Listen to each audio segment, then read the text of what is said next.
Welcome back to the Deep Dive. Today, we are immersing ourselves in, well, the language of grief. Specifically, the high romantic language of Frédéric Chopin. Yeah, and we're not just talking about general sadness. We're talking about that feeling you get from certain music, that sense of um, inevitable, crushing doom. Exactly. And it turns out there are specific tools, actual musical mechanics, that Chopin used to build that very feeling. Our focus today is one of his most famous pieces, the E minor prelude, Opus 28, number 4. The one everyone knows. It's basically the definition of musical despair. It is, but we want to move past just saying it sounds sad and actually pinpoint the harmonic address of that despair. And we can do that thanks to the work of a Russian musicologist, Grigory Gansberg. And Gansberg found something he calls the fate chord, which, I mean, that sounds like it belongs in a Wagner opera or something. It does, but Gansberg argues it is the absolute structural and emotional core of Chopin's tragic language. Okay, so here's the thing that really sets this all up, the part that I found so surprising. This fate chord is something that music lovers usually connect with Tchaikovsky, that heavy existential dread. Right, his Harmony. Exactly. But Gansberg shows that Chopin was using this exact same harmonic device with the exact same fatal meaning almost 50 years earlier. 50 years. It's a huge insight. Chopin basically invented the harmonic blueprint for romantic fatalism. So our mission today is to unpack this thing. Technically, the sources call it an altered seventh chord on the raised fourth degree of the minor key. It's a bit of a mouthful, I know. Yeah, let's maybe call it the raised four chord of fade for now, but that raised note, that's everything, isn't it? It is absolutely everything. And you can tell how powerful and, unsettling its sound is just by the fact that it's been named and renamed so many times over the decades. Oh, right, the sources mention this. A whole history of really dramatic titles. A whole history. Before Gansberg settled on Fate chord Esther in Russian, other researchers were trying to grab its essence, and Tumanina just called it the harmony of death. Pretty blunt. Very, V. Zuckerman called it introspective harmony, but also, interestingly, Tchaikovsky's Harmony, which just shows you how strong that later association became. But no matter what they called it, the theme is always catastrophe, dread.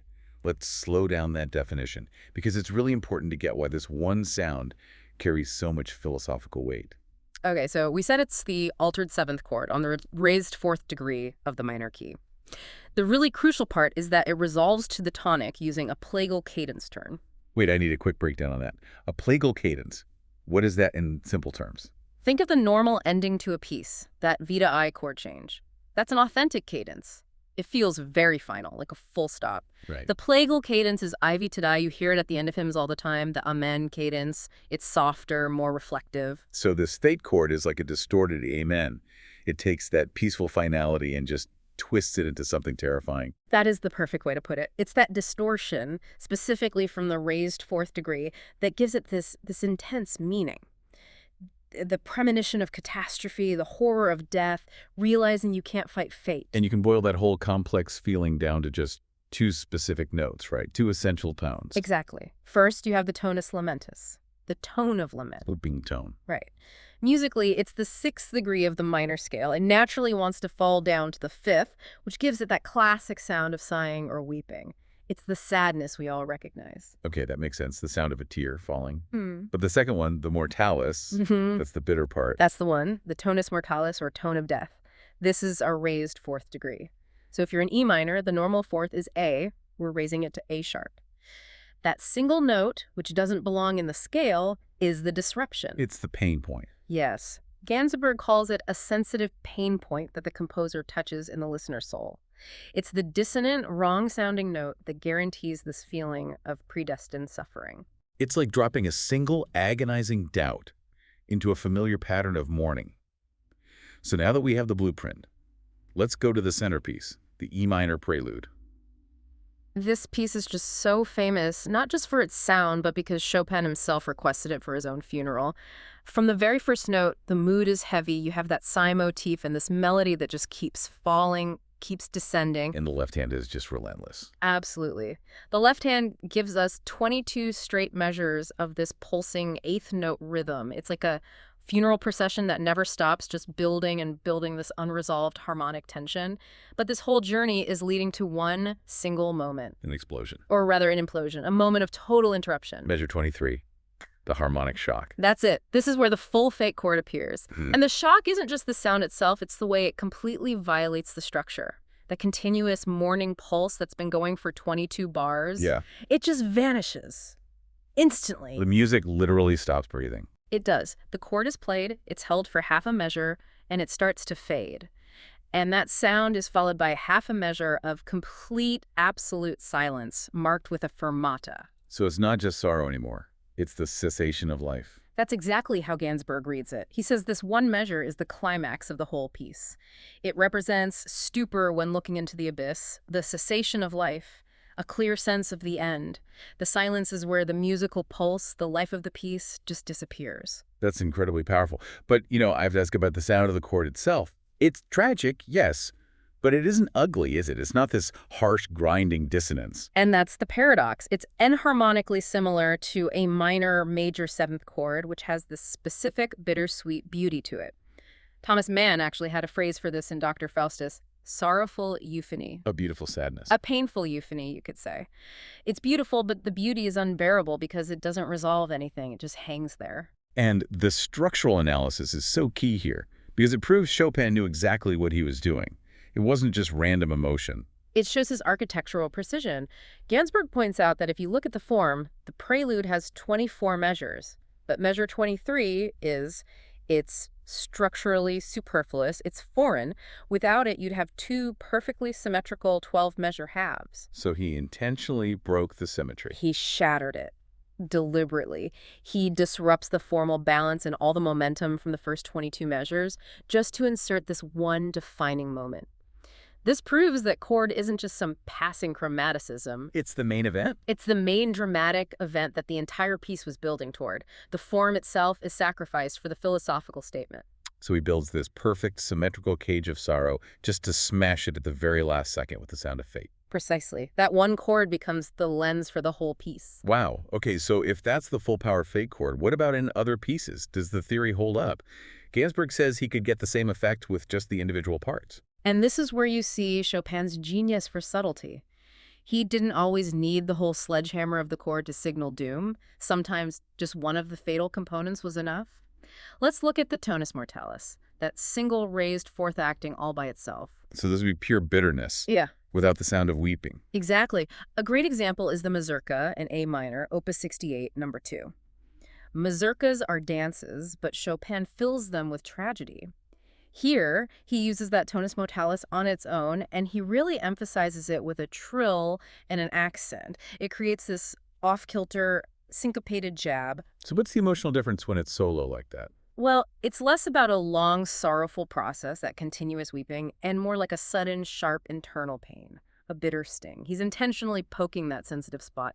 The weeping part, the lamentus, isn't needed because he's going for regret or bitterness, not resigned sorrow. So he's mixing and matching his tragic ingredients depending on the specific flavor of sadness he wants. That is an incredibly sophisticated language. It is, and he can also be unbelievably manipulative with it, delaying the pain. Which brings us to a really complex example, the end of the mazurka, Opus 59, number 1. Okay, walk us through this. He's deliberately postponing the confrontation with fate here. He is. He introduces the elements one by one. The tonus mortalis, that bitter, deadly tone, shows up first, but it's hidden down in the bass line in measure 114. You feel that something is wrong, but you can't quite place it. So the disturbance is there, but it's subtle. Very. Then, 5 measures later, he finally brings in the lamentus tone, the weaking, in a higher voice. So now both parts are on the stage, but the chord isn't fully formed or resolved yet. Exactly. The chord is there, but he defers the resolution. He masks it in the texture polyphonically until measure 123. He's making the listener wait for it. He's drawing out the suffering. And the climax. The real dramatic climax is in the next few bars, where that mortalis tone just keeps repeating its upward half-step motion over and over. It's agonizing. But the final brilliant twist is what he does with the lamentus tone. The weeping one. It's supposed to droop downwards, right? Like a sigh. That's what it normally does. The V degree moves down to the V. It's a sad release. But here, in this mazurka, the lamentus tone does the absolute opposite. It moves upward, fighting against its natural harmonic pull. Wait, hang on. Why is going up worse than going down? Think of it like this. The downward motion is resignation. It's the inevitable slump of weeping. The upward motion is like a spasm. It's contained agony. It creates the effect of restrained weeping or pain that has no comforting release. So the sorrow is trapped. It's trapped. It can't resolve. It can't be released. It's held captive right there in the music, which makes it feel just unbearable. That is just a staggering level of psychological depth from basic harmony. You stop hearing a chord change and you start hearing a statement about repressed grief. And that really proves Gansberg's point. For Chopin, this wasn't just a fancy chromatic trick. It was a lexeme, a specific word in his vocabulary of tragedy that he used across so many of his pieces. It was integral to his style. Okay, let's zoom out. What's the biggest contribution here from Gansberg's work? How does this change the historical picture for someone learning about this music? I think the historical recalibration is huge. We always talk about Tchaikovsky and his Letharmony of Fate as this big late romantic innovation. Right? Gansberg proves that this same expressive, fatal harmony was already a key lexeme and an integral attribute of Chopin's style, nearly 50 years before Tchaikovsky was writing his symphonies. So that deep existential dread we associate with the end of the 19th century.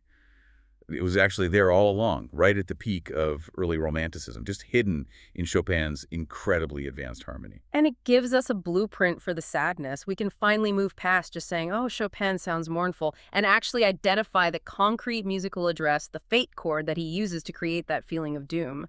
And critically, it explains the structural logic of that E minor prelude.